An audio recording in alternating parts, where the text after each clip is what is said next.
Animal welfare is not a new subject for legislation. Currently, there is the Animal Health Act that enlists measures to control the spread of animal-borne diseases and pathogens. And Chapter 802 of the Laws of Guyana contains penalties regarding the poisoning of fishes and maiming, injuring, or killing of any terrestrial animal or bird. However, due to greater exposure to animal welfare issues, sophisticated consumer demands, and growing interest in animal welfare in international trade, in particular in the European Union, there is need for an update. Improving welfare will improve productivity and benefit home consumption and exports. Consumers in developed countries, like those in Europe, favor organic foods and methods of production that benefit animal welfare, such as free-range production systems. In Guyana, you can have a competitive advantage in agricultural trade, targeting the high-value organic market in Europe, since we have cheaper labor and an extensive land area. More so, we can enter into these markets with little to no change in our agricultural production systems, because many aspects of the treatment of animals, such as adequate spacing, are already practiced in Guyana. As such, this bill intends to reform agricultural animal welfare in a way that is synonymous with the European Union standards, so as to promote trade. As we strive to expand our livestock sector, we need to view animal welfare in a holistic way, balancing the intensification of animal production with the welfare of animals. Through this bill, the following are directly applicable to operators in the sector. New requirements for safety in transporting healthy animals. When using animals for transport, necessary steps will have to be taken to consider the health and safety of the animals. Protection of animals through adequate veterinary care, feed and water, housing and spacing, according to species requirements, must be provided, and ways should be devised by the owner to ensure minimal effort is required by the animal. Persons deciding to keep animals for production purposes will have to register with the relevant authorities. Persons intending to keep animals for production purposes should take into consideration their physiological behavior. Requirements for appropriate and sturdy housing for animals used for production purposes to be kept safe from adverse weather conditions, and where the construction materials used are not harmful to them in any way. Updated standards.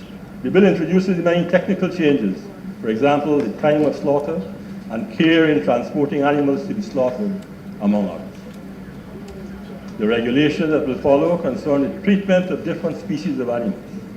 Different treatment, care, and housing have to be meted out to horses, cows, both beef and dairy, pigs, sheep, goats, and poultry. This bill gives consideration to the protection of companion domestic animals in Guyana. The bill includes several requirements that ensure the protection and well-being of domestic animals, especially with regards to the shelter, food supply, and humane treatment. Pet shops and animal shelters will be regulated to ensure the safety of abandoned or lost animals, whilst providing them with temporary shelter and food until an owner is found. Therefore, the construction of more animal shelters and animal pounds will also be effective in reducing the number of stray animals roaming the streets. Stray animals pose an enormous public health risk for the spread of diseases. Guyana has to be cognizant of the increase in new and emergent diseases, such as rabies in our neighboring countries, and the threat they pose to public health and safety. The reduction in the number of strays will lead to a reduction in the number of animal-related road fatalities, as well as the number of dead animals lying on the roads, and improve safety and promote a cleaner and healthier environment. Mr. Speaker, this bill seeks to reform the way animal welfare is approached in Guyana. It presents more contemporary regulations that should be followed in order to improve animal health and safety. In order to see that the provisions of this bill are carried out, and to propose ways in which the bill may be improved, an Animal Welfare Commission will be formed. which will see the integration of relevant experts from disciplines of veterinary and human medicine. The Commission will be responsible for achieving a comprehensive and effective animal welfare policy, dealing with matters concerning animal safety, and will also serve as an advisory body to the Minister on any matters of importance. In the interim, the Animal Welfare Unit of the Guyana Livestock Development Authority will oversee the operationalization of this bill. Lastly, any infringements of this bill will be rewarded with relevant penalties. The Ministry, through the Guyana Livestock Development Authority, has and will devote much attention and energy to the complex issue of animal welfare. I am grateful for the support thus far, which has certainly contributed to the progress we have made, and I hope very much that our constructive dialogue will continue into the future. Mr. Speaker, the government fully supports the introduction of this bill. I commend this bill to Parliament for due consideration. This is an important bill, Mr. Speaker. So it is imperative that this noble assembly and august body passes this Animal Welfare Bill number 21, so that animal carriers, handlers, dealers, breeders, and exhibitors, in addition to research laboratories, can be governed by legislation that sets out the minimum standards of care that must be provided for animals, including housing, handling, sanitation, food, water, veterinary care, and protection from weather extremes. Mr. Speaker, this bill aims to do a number of things. First of all, it intends to promote and protect the welfare, safety, and health of animals. Secondly, it will ensure the proper and humane care and management of animals in accordance with generally accepted standards. Further, it will reflect the community's expectation that people in charge of animals will ensure that the animals are properly treated and cared for. Mr. Speaker, 3 of the 17 Millennium Development Goals, Sustainable Development Goals, speak to good health and well-being, life below water, and life on land. And because, as I mentioned earlier, there is a bond between humans and animals, it is very important that some regulation be put in place to protect animals from adversities caused directly or indirectly by humans.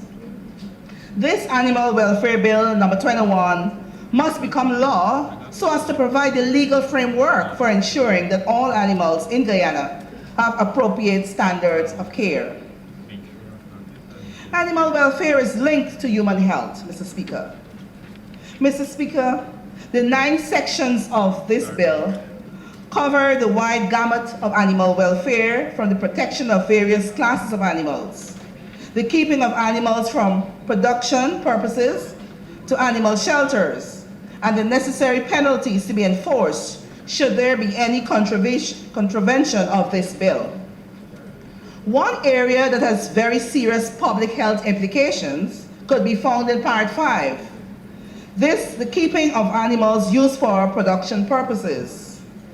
Feeding and watering, Clause 22, subsection 1. As I quote, "A person who cares for an animal shall ensure that the type and quality of feed provided to that animal is appropriate to the species and the physiological needs of the animal."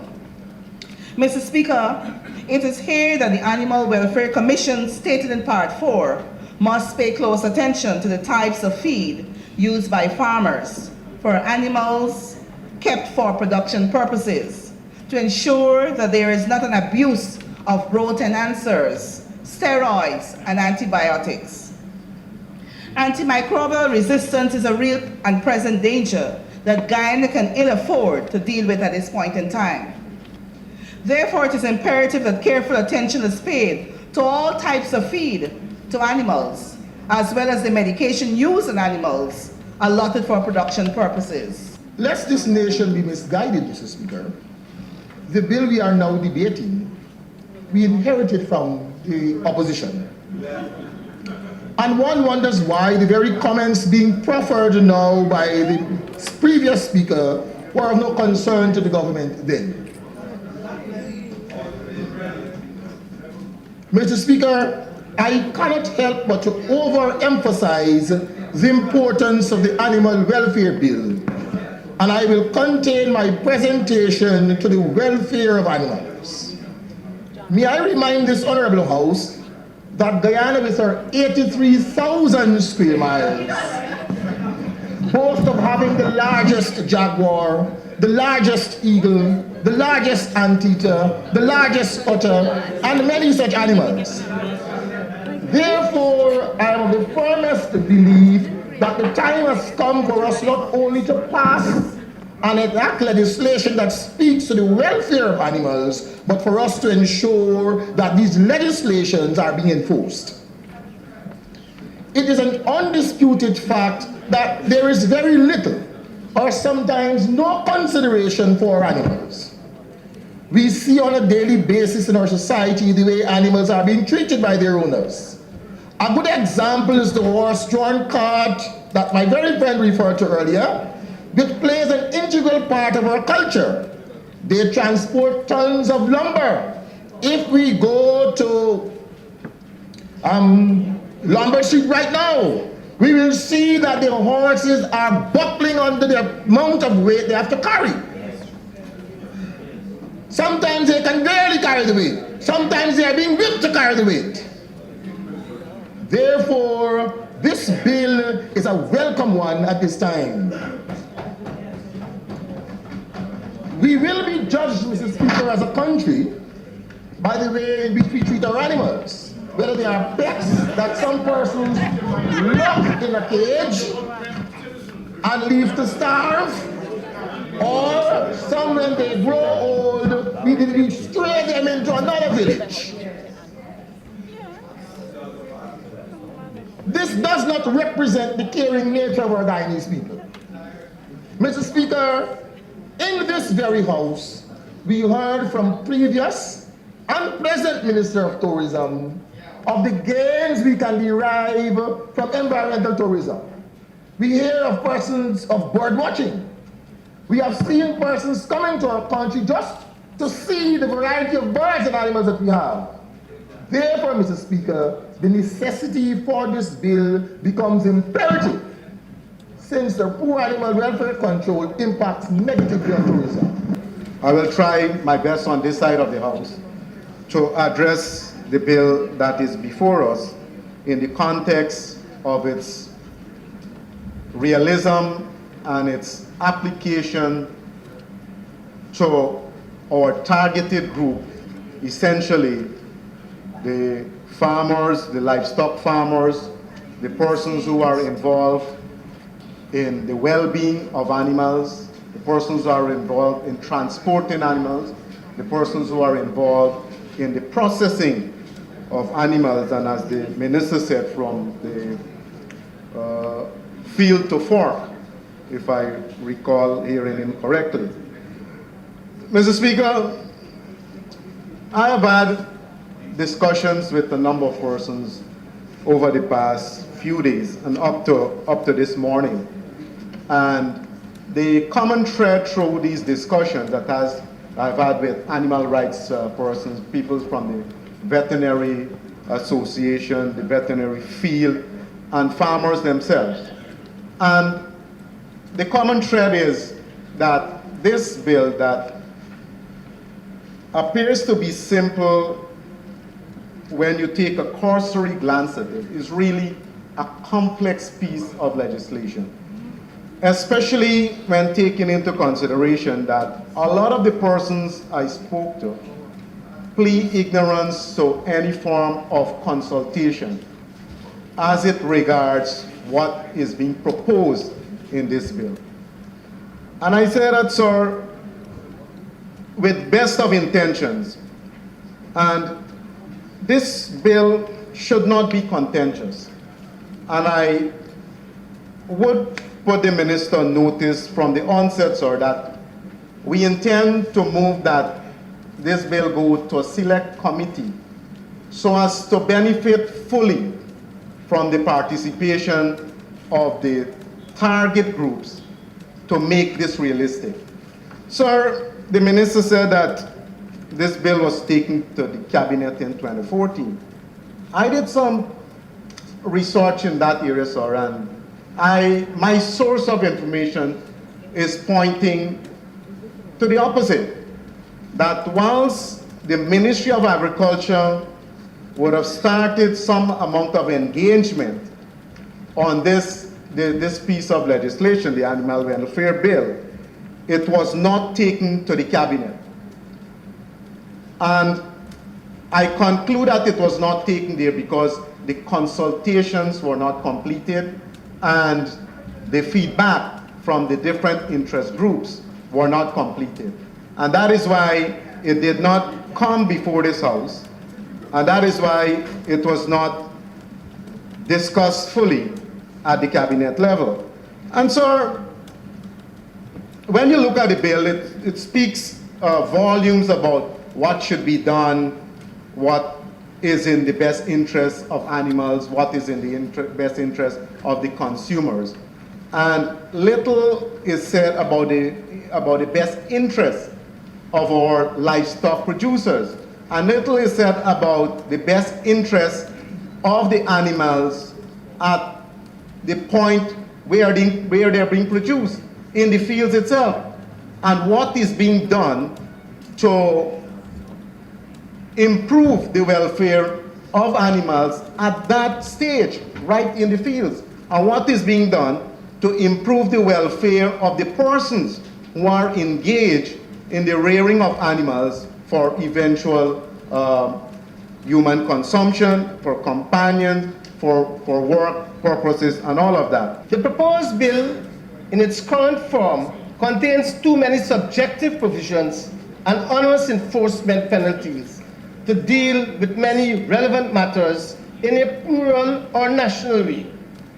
I will immediately call on the members of this Honorable House to approve sending this bill to the relevant Special Parliamentary Select Committee for review, in order for the subject to issue be given much more comprehensive and meaningful consideration. That was the purpose of the draft bill that our comments over there inherited. That was the purpose. Mr. Speaker, I say this because having read this bill, and without the corresponding regulations that would signal the possible approach to implementation, I can provide many justifications as not only to the stupidity of many of the measures and lack of practicality in implementation, but the immediate inconsistent balance with other legislation in force, as well as the onerous impacts in many cases. I will provide a few as follows. First, this legislation treats human beings like me and you as animals. While this biological or zoological classification may be generally acceptable, the penalty clause for like offenses among humans are not equal nor similar. One example in this respect is a position in our Summary Jurisdiction Act, Chapter 802, which in the case of the offense of assault subjective provides, Section 21, everyone who unlawfully assaults any person shall be liable to a fine of not less than $5,000 or more than $10,000, or to imprisonment of 6 months. While in the case of aggravated assault, Section 22 states, where anyone is convicted on an assault upon any person, and the assault is in the opinion of the court of such an aggravated nature that it cannot be sufficiently punished under the last preceding section, the offender shall be liable to a fine of not less than $7,500 or not more than $15,000, or to imprisonment for 18 months. Mr. Speaker, the general offense clause at Section 38 of this Animal Welfare Bill states, where no penalty is provided for an offense committed under this Act, such offense, upon summary conviction, is punishable by a fine of $60,000 and imprisonment of 4 months. This is more inhuman to mankind. These penalties are erroneous, onerous. And apart from the section, so you're penalizing with a fine, and then you're also introducing jail penalty. What about, where is the separation for persons who are first-time offenders? Where are the separation? Where is the separation for first-time offenders versus repeaters? And so this bill, Mr. Speaker, will see the introduction or creation of more bureaucracy, which included, as mentioned, registration of pet shops, zoological parks, etc. But I want to conclude.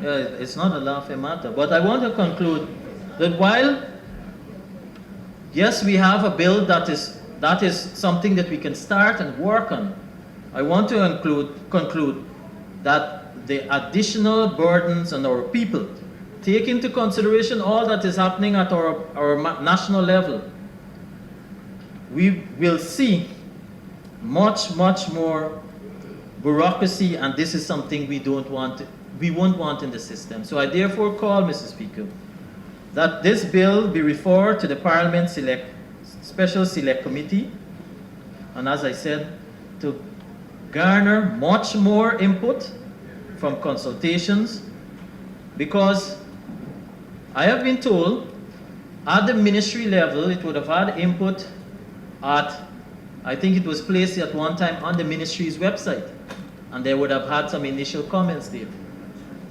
2 comments, I'm told. But that, Mr.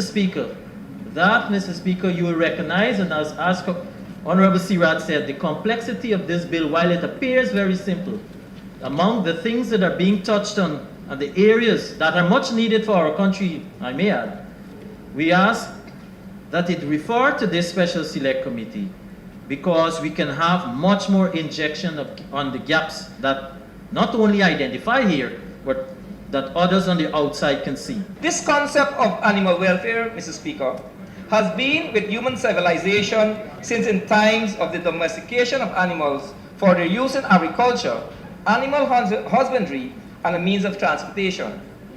Domesticated animals were kept by persons who took pride in rearing them.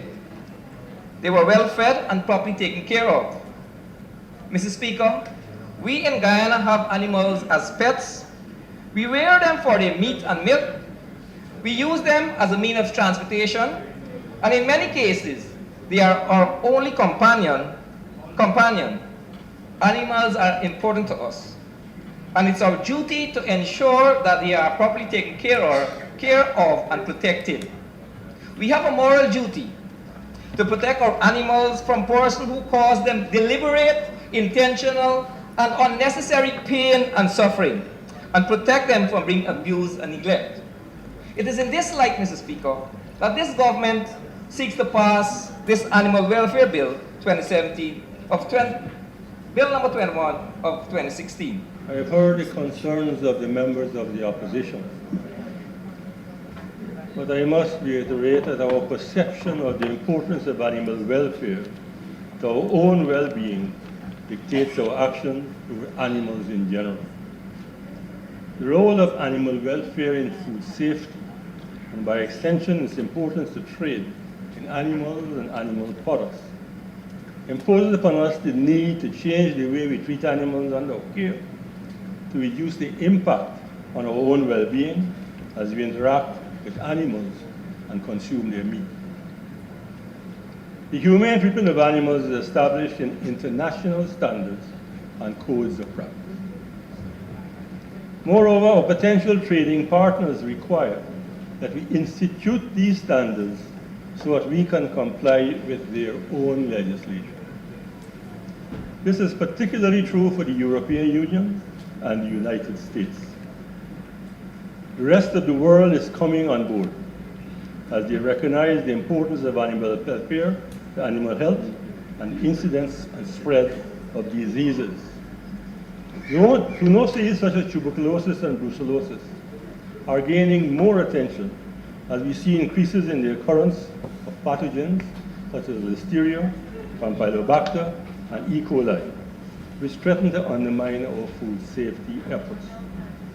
Thus, the strengthening of the rules and codes of practices and the implementations of stringent standards is required. In conclusion, Mr. Speaker, and bearing in mind the concerns of the honourable members of the opposition, I move that the Animal Welfare Bill 2016, Bill number 21 of 2016, be read for a second time and referred to a special select committee of this honourable House for further consideration.